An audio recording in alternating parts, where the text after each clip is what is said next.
오늘 우리가 성경기도 네 번째 다윗의 기도에 대해서 말씀을 나누고자 합니다. 다윗은 참 우리에게 여러 가지 면으로 기억되는데요. 하나는 전쟁의 영웅이죠. 전투마다 다 승리하는 그런 인물로 그려져 있어요. 그런데 또 한편으로는 전쟁과 어울릴 것 같지 않은 굉장히 부드럽고 유한 모습으로 하나님을 이렇게 찬양하고 하나님께 기도하는 모습에 다윗을 보게 되죠. 그의 어릴 적 목동 시절을 다시 한번 회고해 보면 그가 목동 때는 뭐 이렇게 전쟁에 적합하거나 아니면 양치기로서 사나운 짐승들을 막 힘으로 제압하거나 할 만한 인물은 아니라는 것을 알 수가 있어요. 왜냐하면 목동 시절에도 양들을 해치려 하는 사자와 곰이 나타나면 하나님께 도우심을 구했고 하나님께서 그에게 힘을 주셔서 그 사자와 곰을 움켜쥐고 그 입을 찢어버리는 그런 놀라운 일을 경험하게 되지요. 뿐만 아니라 골리앗과의 전투에서도 보면 상대가 될 수 없는, 그래서 그 골리앗이 다윗을 볼 때에 네가 지금 나를 개로 여기고 나한테 나왔느냐. 왜냐하면 막대기 하나에다가 줄을 걸어서 돌 몇 개 가져왔을 뿐이에요. 그러니까 그 막대기를 보고 그게 개 모는 막대기인 줄 알고 자기를 개로 여기면서 나왔냐 이렇게 묻고 있지 않습니까? 그만큼 우리가 살아가면서 다윗에 대해서 약간의 오해가 있어요. 굉장히 전쟁에 능하고 물론 경험이 많고 그런 건 사실이지만 그 전쟁의 모든 부분들을 하나님께 맡겨두고 그렇게 전쟁에 임했던 다윗을 보면 다윗은 뭐 자신이 거느렸던 용맹한 장수들보다는 그렇게 뛰어난 인물은 되지 못해요.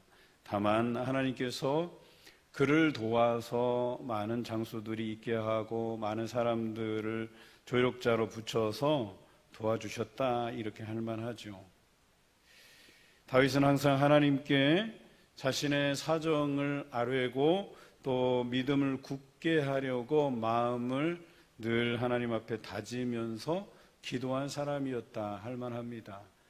단적으로 다윗의 시편이 많은 이유이기도 하지요. 무엇보다 다윗은 모세의 율법에 정통한 사람이었었어요. 그래서 그 모세의 율법에 기록된 대로 하나님을 정확히 알아가고 하나님 앞에 신실한 종으로 서 있기를 원했던 사람이고 그것을 날마다 하나님께 기도했던 사람이었습니다. 다윗이 왕이 되었지만 여전히 자신을 하나님 앞에서는 왕으로 여기지 아니하고 제사장 나라의 거룩한 시민으로서 생각했다는 거예요. 다른 백성들과 똑같이 하나님을 섬기는 자로 또 자신이 하나님의 종된 자로 여겼다라고 하는 것이죠. 그래서 하나님의 백성 또 하나님의 종되기를 사모했던 그런 다윗이었습니다. 여러분, 그런 다윗을 향해서 하나님께서 뭐라고 말씀하셨냐면 내 종 다윗이라고 표현했어요. 그러니 얼마나 감사한 일이에요. 자기가 하나님 앞에 늘 종되기를 바랬는데 하나님께서 다윗에게 내 종 다윗이라고 이렇게 불러주시니 얼마나 이것이 감사하고 또 그에게는 뿌듯한 것이 되었을까 하는 생각이 듭니다. 다윗이 모세율법을 알았기 때문에 하나님께서 그들에게 주신 그 공동체의 틀이 제국이 아니라 제사장 나라, 그래서 그 제사장 나라를 통해서 모든 백성이 하나님 앞에 무릎 꿇게 하시고 또 구원을 받는 백성으로 여겨주시기를 원했다라는 것을 이 다윗이 알았어요. 그래서 그는 왕이 되어서 멋진 제국을 건설하려는 야망을 꿈꾼 것이 아니라 이 제사장 제도, 그래서 성막과 거기에서 봉사하는 제사장들 그리고 그곳에 자신의 죄를 회개하기 위해서 오는 그 백성들, 그래서 그 죄를 회개하고 용서함을 받고 하나님 앞에 구원받은 거룩한 백성으로 살아가는 이 틀을 온전히 고수하려고 애썼던 사람이었습니다. 전쟁을 수행하면서 연전연승했지만 그 기쁨보다 하나님 앞에 날마다 찬양하며 영광 드리는 것에 더 집중한 사람이었었어요. 그래서 전쟁을 수행하는 데 있어서 뭔가 전술을 꾸미고 강한 백성, 강한 군사들을 길러내고 이런 데 집중한 것이 아니라 오히려 다윗의 행적들을 보면 하나님께 영광 올려드리기 위해서 찬양대를 4,000명이나 넘게 세워가는, 여러분 4,000명이면요 당시에 4,000명 이끌고 나가서 웬만한 전투에서도 승리를 거둘 수 있는 그런 인원이에요. 그럼에도 불구하고 그런 인원을 전쟁에 쓰지 않고 하나님 찬양하는 찬양대로 세워가는 그의 모습을 보면 그가 왕의 역할보다는 하나님의 종으로서의 역할을 중요하게 생각한 인물이었다라고 하는 것이죠. 그런데요, 다윗 이전에도, 다윗은 왕으로 세워진 인물이지만 다윗 이전에도 왕으로 세울 만한 인물이 없어서 왕을 세우지 않은 것이 아니에요. 사울, 그 다음에 다윗, 이렇게 솔로몬, 이렇게 왕위가 이어지는데 그 초대 왕인 사울이 세워지기 이전에도 그들 주변에는 왕이 될 만한 많은 사람들이 존재했다라고 하는 것이죠. 제일 먼저 우리가 쉽게 접할 수 있는 인물이 모세였었어요. 모세는 그들 백성을 애굽에서 탈출시켜서 약속의 땅 가나안으로 이끈 아주 위대한 인물이었었어요. 그를 왕으로 세워서 충분히 제국을 건설할 수 있는 그런 힘과 지도력이 그에게 있었어요. 그럼에도 불구하고 모세 역시도 하나님의 종으로서의 역할을 감당했지 왕이 되기를 원하지 않았어요. 그 이후의 인물에서는 여호수아가 그렇죠. 여호수아는 대단한 인물입니다.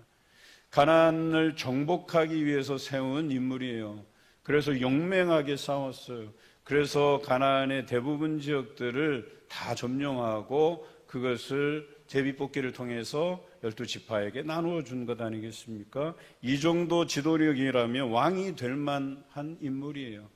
그렇지만 그가 처음 고백한 것처럼 나와 내 집은 여호와를 섬기겠노라, 섬기겠다고 하는 그 표현에는 왕이 되기보다는 하나님의 종으로서 그 역할을 다하겠다는 다짐이 거기에 있었다는 거예요. 우리가 사사시대를 살펴보더라도 물론 다윗과 견줄 만한 인물은 아니지만 기드온이라는 사람이 있었죠. 미디안의 어려움을 당하고 있을 때 미디안을 물리치고 이스라엘 백성을 구원한 사람이에요. 그런데 이 사람이 그 승리하고 돌아왔을 때에 이스라엘 백성들이 뭐라 그랬냐면 우리를 다스려 달라고, 당신과 당신의 아들과 당신의 손자가 우리를 다스려 달라고. 다시 말해서 당신이 우리를 구원했고 당신이 지도력이 있고 왕이 될 만한 인물이니까 당신이 왕이 되고 대대로 당신의 자손과 또 그 후손들이 그 왕위를 이어서 우리를 통치해 달라고 요구합니다. 그러나 기드온은 이렇게 이야기하죠. 내가 너희를 다스리지 아니하겠고 나의 아들도 너희를 다스리지 아니할 것이요 여호와께서 너희를 다스리시리라. 이렇게 고백하고 있어요. 그런데 기드온의 아들들 중에 아비멜렉이라는 사람이 참 못된 짓을 하죠. 기드온이 이렇게 고백했음에도 불구하고 기드온이 죽고 나서 아비멜렉이 기드온의 자녀들 70여 명을 다 죽여버리고 자신이 왕위에 오릅니다. 왕이 되려고 해요. 그때 막내 아들 요담이 살아남게 되죠. 요담이 아비멜렉의 그 악한 행실을 보고 비유로 이야기해요. 그 비유가 나무 비유입니다. 그래서 감람나무, 무화과나무, 또 포도나무, 이 세 가지 나무의 비유를 들어요. 너희가 우리 나무들의 왕이 되라. 그랬더니 이 세 가지 나무들이 다 한결같이 우리는 하나님과 사람에게 유익한 그런 나무로서의 역할을 감당하는 것이 내가 어찌 나무 위에 서서 나무들 앞에서 웃줄 대리요. 이렇게 고백해요. 그런데 마지막으로 가시나무에게 가서 우리의 왕이 되달라 하니 가시나무가 자신이 왕이 되겠다고 해요. 그리고 내 그늘 아래 와서 피하라고 해요.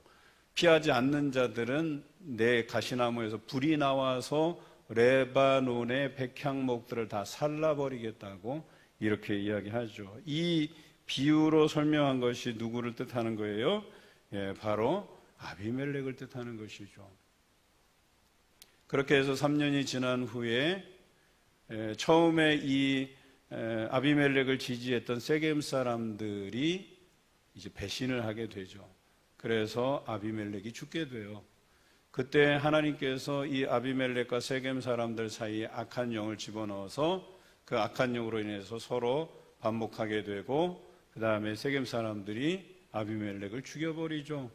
데베스에서 망대 위에 한 여인이 맷돌 윗짝을 갖다 집어 던졌는데 그게 머리통에 맞아서 두개골이 깨져 죽기 직전에 내가 여인에게 맞아 죽었다 하는 것이 소문날까봐 병기든 청년에게 나를 좀 죽여달라 해서 죽음을 맞게 되죠. 얼마나 불쌍한 인생이에요. 그냥 여인에게 돌 맞아 죽으면 죽었지, 또 그것도 자기가 자존심 상해서 병기든 청년에게 나를 좀 죽여달라고 하는 이 아비멜렉의 최후가 비참하지 않습니까?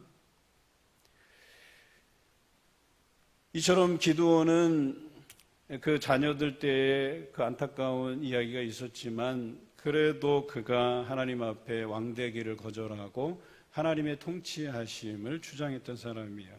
이들의 전적에 비하면 다윗은 더더욱 대단한 사람이죠. 왕이 되고도 남을 만한 인물이에요. 그럼에도 불구하고 다윗은 하나님 앞에 겸손한 종이 되기를 다짐하여 또 그것을 지켰던 사람이죠.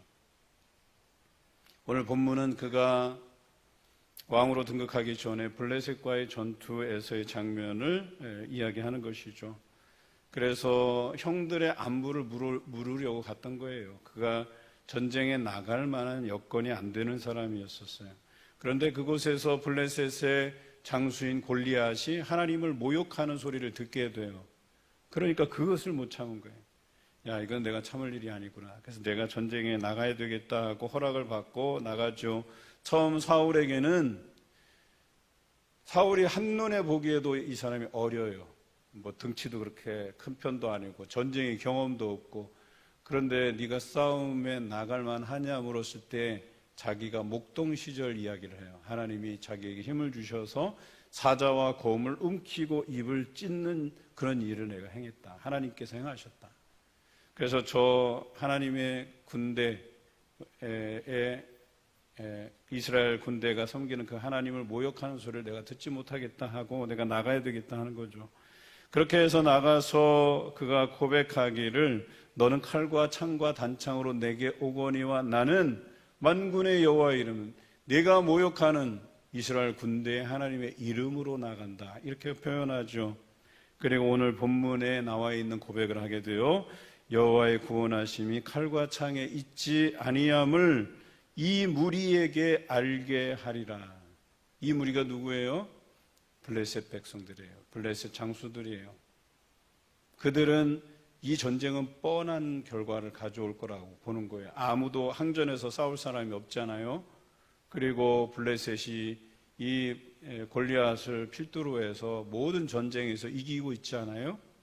그런데 고장 내보낸다고 하는 사람이 목동일 하다가 갑옷도 제대로 갖춰 입지 못하고 나온, 막대기에다 끈 하나 매놓고 그 돌멩이 몇 개 가지고 나온, 그래서 골리앗이 뭐라 그래요?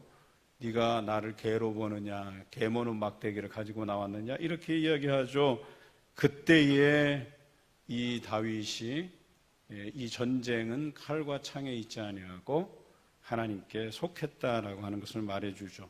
그리고 그 결과물로 너희가 이 전쟁은 하나님께 속한 것을 알게 되리라고 믿음 있게 이야기하죠. 저는 이것이 다윗의 기도로 보는 것이죠. 이 전쟁의 결과가 하나님께 달려 있습니다. 하나님 함께해 주십시오라고 하나님께 기도한 것이죠. 하나님께 기도했을 뿐만 아니라 이 기도가 저 적군인 블레셋에게도 들려지게 했다라고 하는 것입니다. 그리고 이 전쟁의 결과를 통해서 블레셋도 놀라고 이스라엘도 놀라고, 그런데 놀라지 않은 사람 다윗만 있었던 거예요. 다윗은 이 전투가 하나님께 속한 것을 알았어요. 하나님께서 이기게 하실 거라고 하는 그 믿음이 있었다라고 하는 것이에요. 그런데 우리가 곰곰이 생각해 볼 게 이 다윗의 믿음이 어디서 왔을까? 이것을 염두에 볼 필요가 있어요. 여러분의 믿음의 기도라는 게 그냥 단숨에 어떤 막 스쳐가는 생각으로 우리에게 주어지는 게 아니에요. 믿음은 오랫동안 단련되고 훈련됨을 통해서 표출되는 거예요. 우리가 오전에 말도 우리의 오랜 그런 인격을 다듬어서 나오는 표현이라고 했잖아요. 믿음도 마찬가지예요. 믿음도 오랜 그 신앙을 통해서 그 사람에게서 뿜어져 나오는 것이지 그냥 뭐 단순간에 뭐 복권 터지듯이 그렇게 되는 게 아니에요. 그러면 다윗은 어디에게서 그 믿음이 생겼을까? 바로 그 집안, 가문을 통해서 우리가 알 수 있다라고 하는 것이죠. 여러분, 다윗의 아버지가 누굽니까? 이세, 족보 공부를 해보는 거예요. 이세의 아버지는 오벳, 그렇죠? 오벳이 다윗의 할아버지예요. 그렇죠? 여기서부터 중요합니다. 오벳의 아버지가 누구예요? 그래요. 이게 보아스 하시는 분들은 성경 아카데미 하시는 분들이에요. 우리 다 했거든요, 이미. 보아스가 낳은 아들이 오벳이에요. 그러면 보아스의 아내는 누구예요? 룻이에요, 룻. 이 룻은 사사시대에 있던 인물인데, 사사시대가 어떤 시대냐면 왕이 없으므로 자기의 소견에 옳은 대로 행하던 시대예요. 이 사람 저 말하고 저 사람 저 말하고 이 말이 옳다 저 말이 옳다 이렇게 자기 생각 자기 주장 말할 때에 오직 하나님만 바라본 거예요. 하나님의 뜻이 무엇인지를 물은 거예요. 그래서 하나님의 뜻대로 행한 사람이 룻이에요. 룻. 그래서 신명기 6장 쉐마의 모범적인 사례가 룻이에요. 반대로 모범적이지 않은 사례가 사사기 역사예요. 그들은 하나님에게서 말씀을 듣고 들은 말씀을 마음에 새기고 새긴 말씀을 자녀들에게 가르치고 기억나게 하는 것이 아니라 이 일들을 소홀히 함으로 인해서 그 후손들이 하나님을 잊게 된 거예요. 그래서 자기의 소견에 옳은 대로 네 말이 옳으니 내 말이 옳으니 서로 싸우면서 그렇게 지난 거예요. 그러다가 하나님께서 이것들 봐라. 그래서 이 이방 민족을 통해서 벌하시고 그러다가 아이고 내가 잘못했습니다 하고 하나님 앞에 엎드리면 하나님께서 특별한 사람을 보내서 그들을 구원하신, 즉 사사를 통해서 그들을 구원하신 역사, 반복된 역사. 350년 동안이나 잘못하고 벌받고 회개하고 구원하시고 또 잘못하고 벌받고 회개하고 구원받고 이 역사가 350년이나 반복된 거예요. 실패의 사례죠. 그런데 그 중에서도 모범적인 사례가 룻이라고 하는 거예요. 근데 룻은 이스라엘 백성이 아니에요. 이는 모압 여인이었어요. 이방 민족이었어요. 이 이방 여인이 어떻게 하나님을 알게 되고 섬기게 되었을까? 그가 나오미의 며느리로 들어왔다가 베들레헴에서 흉년이 들고 모압으로 이사 갔다가 그 모압에서 나오미는 남편 죽고 두 아들 죽고 며느리 둘 남았는데 오르바는 모압으로 돌아가고 딱 하나 모압 여인 룻이 남았는데 룻이 뭐라 그랬냐면 야, 너 네 고향으로 돌아가라 했을 때 어머니가 가시는 곳에 나도 가고 어머니가 유숙하시는 곳에 나도 유숙하고 어머니의 하나님이 나의 하나님이 되고 어머니의 백성이 나의 백성이 되고 어머니가 죽으시는 땅에서 나도 묻히겠다고 이야기한 여인이에요. 얼마나 대단합니까? 저는 이 믿음이 나오미에게서 나왔다고 보여져요. 그래서 나오미가 그 룻을 위해서 하나님의 존재에 대해서 이야기하고 가르쳤을 가능성이 높아요. 그리고 룻은 그런 하나님을 신실하게 따르고 믿었다는 거예요. 그런데 이 룻에게 그런 나오미를 따르겠다고 하는 일과 베들레헴에 곡식이 있다는 소식을 듣고 다시 돌아와요. 그러나 경작할 땅이 없지요. 이미 그 경작권을 팔았으니까. 그래서 내가 나가서 밭에서 이삭을 좀 주워 오겠다고 갔는데 하필이면 그곳에 보아스가 있던 거예요. 그래서 보아스가 그 여인을 딱 보고 야, 정말 저 여인이 누굴까 하는 이런 생각이 들었어요. 일꾼들이 얼마나 많은데 그 여인에게 딱 눈길을 주었을까. 그래서 물어봅니다. 사원에게 누구냐고. 여차저차 나오미의 며느리고 모압 소년이다 이렇게 얘기했어요. 그랬더니 보아스가 이제는 이 룻을 돌봐요. 그래서 곡식 베는 사람들에게 야, 너 곡식 그 벨 때 지나가면서 그 룻 옆에다가 좀 흘려 이렇게 된 거예요. 그러니까 살짝 흘리는 것도 아니고 뭐 한 단씩 그냥 슬쩍슬쩍 놓고 가는 거죠. 그렇게 해서 룻이 경험한 것을 나오미에게 이야기했더니 나오미가 딱 박수를 치면서 잘 됐다. 그 보아스가 우리의 기업을 물을 두 번째 순위자라는 걸 알게 돼요. 그때는 남편이 죽거나 형제자매가 죽거나 그래서 그 유업을 이을 자로 자신의 친척 중에서 유력한 자가 있으면 그 사람들의 그 여러 가지 빚진 것들을 배상하고 그래서 결혼해서 이렇게 그 유업을 잇게 만드는 계대 결혼법이라는 게 있었어요. 그런데 보아스는 두 번째예요. 그래도 두 번째면 가능성이 있잖아요. 그렇게 해서 나오미가 룻에게 이렇게 얘기해요. 너는 가서 보아스가 쉬는 장소로 보아두었다가 목욕 재개하고 거기 가서 먼발치에 이 발치라는 거 발치 발 밑에 누우라 그랬. 그랬더니 보아스가 딱 와서 알아챘어요. 아, 이 여인이 내게 마음이 있구나. 그리고 자기도 싫지 않아요. 그래서 그 여인을 축복하죠. 어떻게 해요? 예, 하나님의 이름으로 그를 축복해. 내가 젊은 사람들을 주목하여 보지 않고 이렇게 나를 사모하는 너의 모습을 보니까 참 이렇게 예쁘게 본 거죠. 그래서 하나님의 이름으로 축복해요. 그러나 자신이 기업을 물을 자 2순위이기 때문에 첫 번째 사람이 그 기업을 물으지 않으면 내가 물으겠다라고 하죠. 그래서 그런 손해들을 다 배상하고 이제 결혼하게 돼요. 그래서 보아스가 룻을 아끼고 또 이 룻이 보아스와 결혼해서 아들 오벳을 낳기까지의 숨은 조력자가 있어요. 성경에는 기록되어 있지 않지만 바로 보아스의 어머니예요. 여러분 보아스의 어머니가 신약의 족보에는 누구로 나와 있어요? 라합. 여호수아가 여리고 성을 점령할 때 정탐꾼을 보내요. 그 두 정탐꾼을 숨겨준 사람이 라합이에요. 그리고 그 여리고 성에 많은 사람이 다 죽어나갔지만 딱 살아남은 가족이 라합이에요. 그리고 라합이 결혼해서 낳은 아들이 보아스라고 하는 거죠.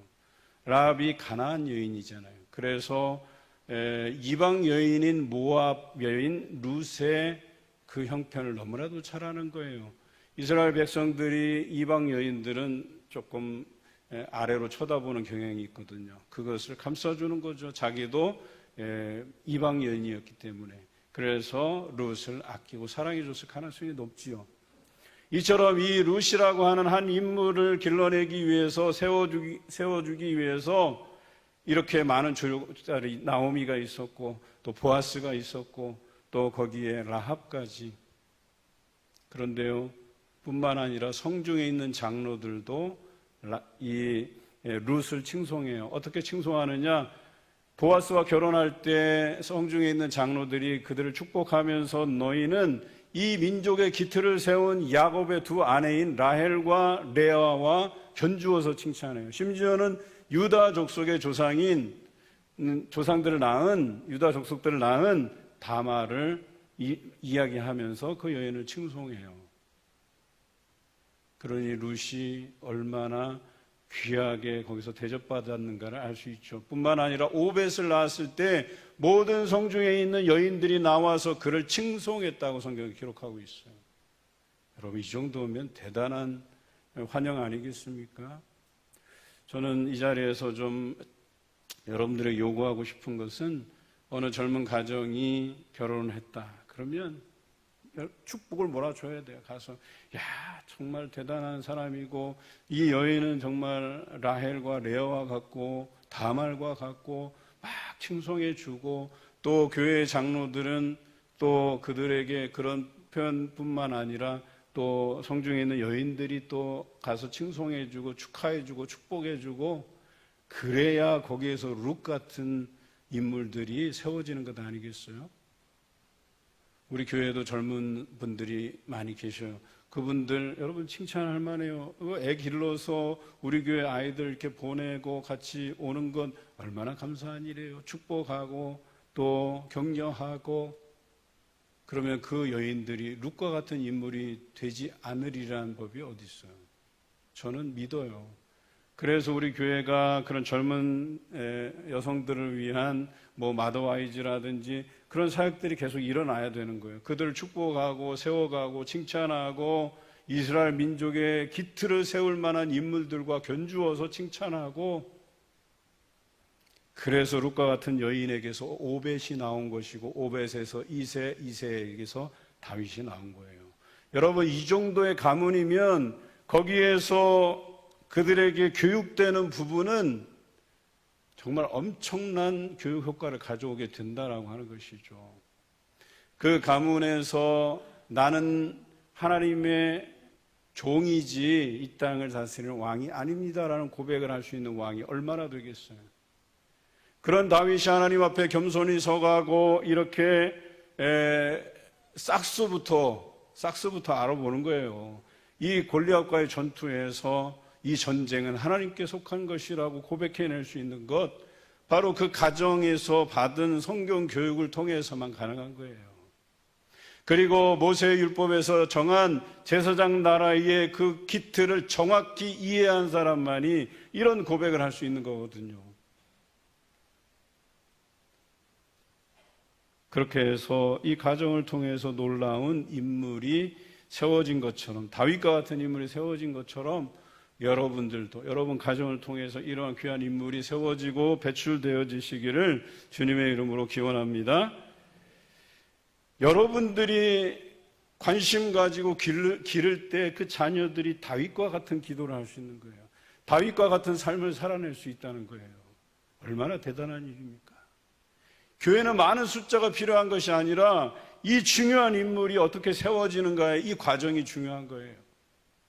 제가 호성교회 교사 헌신 예배 때 이 룻에 대해서 이야기했어요.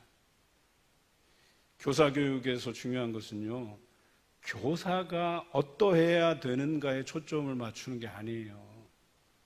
지금까지 우리 교사 교육은 교사는 이래야 됩니다, 저래야 됩니다, 헌신해야 됩니다. 아니요, 그렇게 해봐야 우리 아이들을 어떤 모델로 가르칠 것인가에 대한 방향이 설정되어 있지 않으면 실패하는 겁니다. 어떤 인물을 원하는가, 어떤 모델이 되기를 원하는가, 바로 룻과 같은 인물이라는 거예요. 그런 인물이 세워지게 하기 위해서 숨은 조력자들이 있었던 것처럼 다윗이 이런 기도를 드리게 만들 수 있었던 것은 바로 그런 가정, 가문, 그 부모 윗대에서부터 그런 신앙의 교육들이 이어져 왔기 때문에 가능한 거다라고 하는 것이죠. 그래서 여러분들 가문이 그런 가문이 되시길 바라요. 여러분 자녀과 자녀 손들이 다윗과 같은 믿음으로 기도하는 그런 인물이 배출되시기를 바랍니다. 오늘 역대상 29장의 말씀은 이렇습니다. 다윗이 이제 왕위에서 이제 물러날 때가 되었어요. 그의 아들 솔로몬이 왕이 되어서 하나님께서 솔로몬의 손을 통해서 하나님께 성전을 지어드릴 때의 기도예요. 많은 사람이 다윗을 칭송하게 되죠. 왜? 많이 드렸으니까요. 얼마나 많이 드렸을까요? 하나님께. 그 성전에 바칠 예물들이 굉장히 많았어요. 그 많은 것들도 대단했지만 다윗이 드리니까 지도자들도 십시일반 많이 드렸어요. 또 그것을 본 백성들도 또 많이 드렸어요. 그렇게 해서 하나님의 성전이 지어지는데 다윗이 드린 예물이 지금의 돈으로 환산하면 100조 이상이에요. 100조 이상. 놀라시지도 않네. 여러분들 집에서는 100조가 무슨 개 이름이에요? 100조가 넘어요. 100조. 한번 해보세요. 100조가 넘어요. 100조가. 그래, 100조. 그런데 그 100조를 드리면서도 뭐라 그런 줄 아세요? 이거 다 하나님께서 주신 거라고. 이거 다 하나님께 받은 것 그대로 하나님께 드렸을 뿐이라고 이렇게 이야기해요. 그러니까 그가 재물 보기를 내 것이다 라고 소유욕을 가지고 본 게 아니라 이거 다 하나님 것이라고 본 거예요. 그리고 자기는 백성의 한 사람으로 하나님께 은혜를 입었다, 이렇게 고백하고 있어요. 여러분, 자기가 입은 은혜가 100조보다 더하다는 거예요. 이해하십니까? 그런데 하나님 앞에 드리는데, 여러분들의 드리는 금액을 제가 문제 삼자는 게 아니에요. 드리는데 내가 받은 은혜가 이거보다 크다라는 생각을 가지고 드려보시라는 거예요. 정말 내가 하나님께 받은 은혜가 이거보다 너무나도 큽니다. 이런 심정으로 하나님께 드리자라고 하는 것이죠. 그 믿음으로 다윗은 하나님께 드렸다라고 하는 거예요. 왕이어서 체면상 그렇게 드린 게 아니에요. 그는 하나님 앞에 자신의 그 마음을 다 드린 거예요. 자신의 신앙 고백을 하나님께 드린 거예요. 물질로 드린 거예요. 우리가 말로는요, 우리가 뭐 하나님의 성전을 여기서 다윗이 이렇게 지어드렸지만, 솔로몬의 손을 통해서 지어드렸지만, 우리 교회에서도 뭐 성전 건축하고 뭘 짓자 하고 이러잖아요. 근데 중요한 건 뭐냐면 짓자라는 계획이 중요한 게 아니잖아요. 짓자라는 계획이 세워지면 드림의 손길이 있느냐가 중요한 거잖아요. 그렇죠? 말로는 누구나 다 해요. 저도 말하자면요, 청와대보다 더 좋은 교회를 지을 수도 있어요. 말로는 뭘 못 짓겠어요. 말로는 뭘 못 하겠어요. 그런데 정작 드림이 있어야 되는 거잖아요. 그런데 말로는 계획을 해놓고 드리자 하는데 다윗과 같은 드림이 없다면, 지도자들의 드림이 없다면, 백성들의 드림이 없다면 그냥 숲으로 돌아가는 거예요. 그래서 목사들은 항상 유념하죠. 그런 것들을. 이 사람들이 그만한 믿음이 있는가. 그런 믿음으로 하나님께 이거 하나님께 받은 것이니 주께 드릴 뿐입니다라는 고백이 있는지, 내가 하나님께 은혜를 입은 것이 크기에 내가 이만큼 드려도 아깝지 않다고 하는 그런 믿음이 있는지, 그걸 알아야 돼요. 그걸 몰라서 성전 건축 시작했다가 망해먹은 교회가 한둘이 아니에요. 성도들을 너무 믿은 거죠. 이 사람들이 말로는 으쌰으쌰 뭘 할 것 같은데 막상 해놓고 저지르고 아무도 안 내. 제일 앞서서 하자고 그랬던 사람 다 꽁무니 빼고, 그나마 거기서 하나님 신실하게 믿는 사람들 이것저것 아주 등골 휘어질 때까지 모아서 하나님께 드려. 그래서 몇몇 대형교회가 그거 감당하지 못하고 쓰러지고 성도들 다 떠나가고. 그러니까 성도들 너무 모른 거예요. 이 성도들이 계획만 발표하면 모여서 기도하고 헌신적으로 드릴 줄 알았는데 다 도망가고 교회는 망해먹고 뿔뿔이 흩어지고. 여러분, 뿔뿔이 흩어진 그 성도들이 단대 가서 잘할 것 같아요? 어림도 없는 소리예요. 어림도 없는 소리.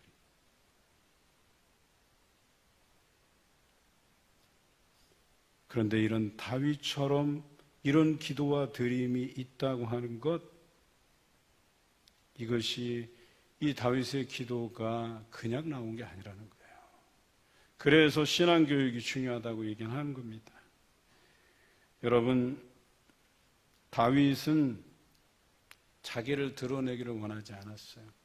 오직 종으로서 하나님께만 영광 드리려 했고, 자기가 받은 것이 내 소유가 아니라 다 하나님 것이라고 고백하고 언제든지 내어드릴 준비가 되어 있는 사람이었었어요. 이게 오늘 이 두 기도를 통해서 표현된 거예요. 저는 이 다윗의 기도를 통해서 여러분들이 다윗처럼 믿음으로 행하시길 바라요. 또한 하나님 앞에 아낌없이 드리는 믿음이 되시길 바라요. 그래야 하나님 앞에 너는 내 종이라는 인정을 받을 수 있게 되고, 여러분의 헌신을 통해서 교회는 지어지고 성장하고 부흥하게 되는 것임을 잊지 마시길 바라요. 오늘 이 다윗의 기도처럼 나를 드러내기보다는 하나님의 종으로서 그 뜻을 이루어 드리기를 힘쓰며 믿음으로 행하고 아낌없이 드리는 여러분 되시길 주님의 이름으로 기원합니다.